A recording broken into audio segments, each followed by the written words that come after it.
안녕하십니까. 개인회생위원 법원 출신 법무사 남태형입니다. 오늘은 주택담보대출이 있는 분들이 개인회생을 신청하면서도 집을 지킬 수 있는 방법, 바로 주택담보대출채권 채무 재조정 프로그램에 대해 알아보겠습니다. 내가 지금 살고 있는 집을 담보로 대출을 받았는데 개인회생을 신청하면 그 집을 잃게 되는 건 아닐까? 이 걱정 때문에 회생 신청을 망설이시는 분들이 정말 많습니다. 오늘 영상에서는 그런 분들이 집을 지키면서도 개인회생을 진행할 수 있는 방법을 하나씩 아주 쉽게 설명드리겠습니다. 구독과 좋아요는 저에게 큰 힘이 됩니다. 구독과 좋아요 부탁드립니다. 개인회생을 신청하면 법원에서 중지 및 금지 명령이 내려집니다. 이 말은 채권자들이 더 이상 강제 집행이나 압류를 할 수 없다는 뜻입니다. 그런데 여기에는 한 가지 문제가 생깁니다. 바로 주택담보대출이 있는 경우에요. 개인회생을 신청하면 은행이나 금융기관 같은 건저당권자도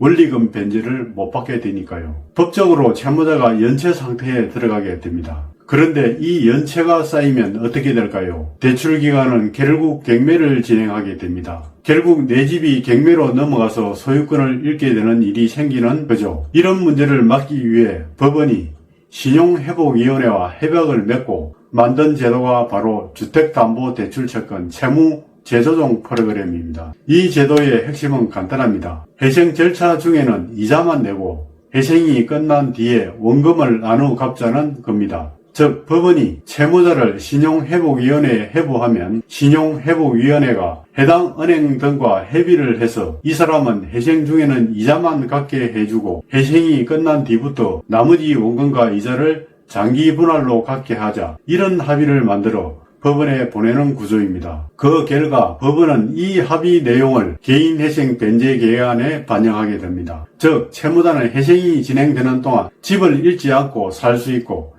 회생이 끝난 뒤에는 조정된 조건으로 장기 상환으로 이어갈 수 있게 됩니다. 절차를 단계별로 정리해 볼게요. 채무자가 개인회생을 신청합니다. 이때 주택담보대출이 있는 상황이죠. 법원이 사건을 접수하고 채무자가 원하면 주택담보대출 채권 채무재조정 프로그램을 신청할 수 있습니다. 법원은 심사 후 신용회복위원회로 회부 결정을 내립니다. 신용회복위원회가 은행 등 채권자와 협의해 조정안을 만듭니다. 회생기간 중에 이자만 납부하고 회생이 끝나면 원리금을 최대 35년간 분할 상환하는 구조입니다. 이 조정 결과가 법원으로 송부되고 법원은 이를 회생 변제 계획안에 반영합니다. 결과적으로 채무자는 개인회생 변제 기간 동안은 집을 지키며 이자만 내고 회생 종료 후엔 조정된 조건으로 원금을 장기 상환하는 방식으로 진행됩니다. 그렇다면 누구나 이 제도를 신청할 수 있을까요? 아닙니다. 이 제도는 주거 안정이라는 취지 때문에 일정한 요건이 있습니다. 신청 자격 요건을 살펴보면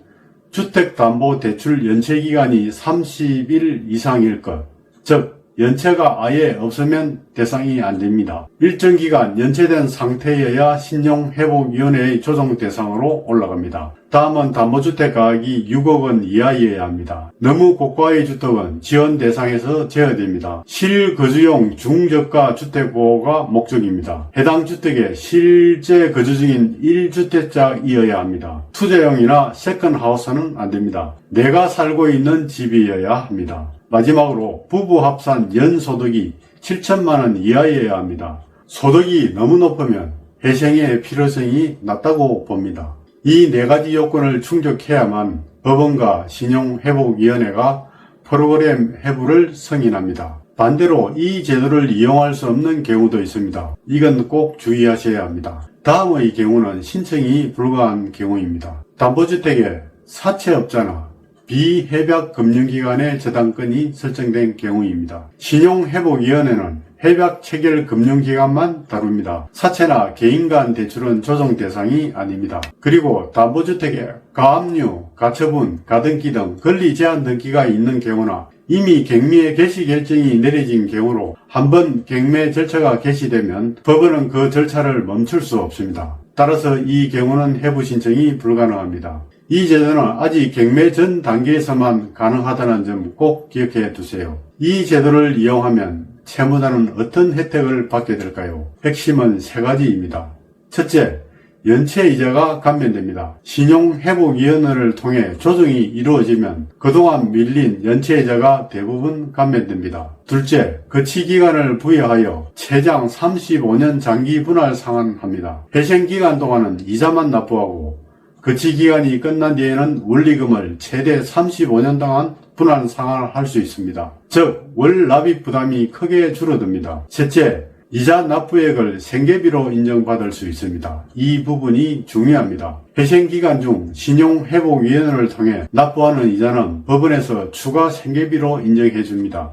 즉, 변제금 산정 시 그 금액만큼 생활비로 공제됩니다. 결과적으로 집도 지키고 변제금도 줄어드는 두 마리 토끼를 잡는 셈이죠. 오늘은 개인회생 중에도 집을 지킬 수 있는 방법, 바로 주택담보대출채권 채무재조정 프로그램에 대해 알아보았습니다. 이 제도는 단순히 채무를 줄이는 게 아니라 채무자의 주거안정과 재기의 기회를 함께 보장해주는 제도입니다. 내 집을 지키면서 회생을 하고 싶다. 그렇다면 반드시 이 프로그램을 검토해 보세요. 전국 어디에서나 전화 상담이 가능합니다.